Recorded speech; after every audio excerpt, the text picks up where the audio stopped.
কলকাতা হাইকোর্টের নির্দেশে পাড়ুইকাণ্ডের তদন্তের জন্য বিশেষ তদন্তকারী দল বা সিট তৈরি করলেন রাজ্য পুলিশের ডিজি। বিচারপতির নির্দেশ, আদালতের তত্ত্বাবধানেই চলবে তদন্ত। এই নির্দেশ দিতে গিয়ে এদিন বিচারপতি দীপঙ্কর দত্ত বলেন, তদন্তের বিষয়ে সরকারের পরামর্শ চাওয়া উচিত নয় ডিজির, সরকারেরও উচিত নয় আগ বাড়িয়ে ডিজিকে মতামত দেওয়া। নির্দেশের শুরুতেই এদিন বিচারপতি বলেন, এখনো পর্যন্ত তদন্তের যা গতি প্রকৃতি তা সন্তোষজনক নয়।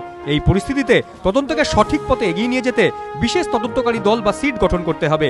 এছাড়াও এই পরিস্থিতিতে মৃতের পরিবার এবং জনসাধারণের মনে এই বিশ্বাস ফিরিয়ে আনা জরুরি যে অভিযুক্ত যতই ক্ষমতাবান এবং প্রভাবশালী হন না কেন, আইনের ঊর্ধ্বে নন।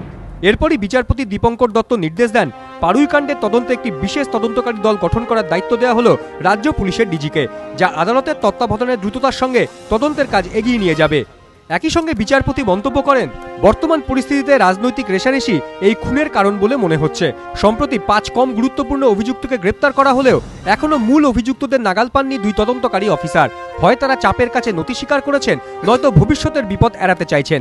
বিচারপতির নির্দেশ, শুধুমাত্র দক্ষ, দৃঢ়, সৎ এবং সাহসী অফিসারদের নিয়েই এই সিট তৈরি করা হোক।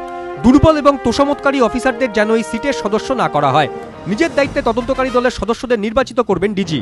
বিশেষ তদন্তকারী দল গঠনের নির্দেশ দেওয়ার পর বিচারপতি দীপঙ্কর দত্ত বলেন, যাবতীয় সিদ্ধান্ত এবং পদক্ষেপের জন্য আদালতের কাছে দায়বদ্ধ থাকবেন ডিজি এবং সিটের সদস্যরা।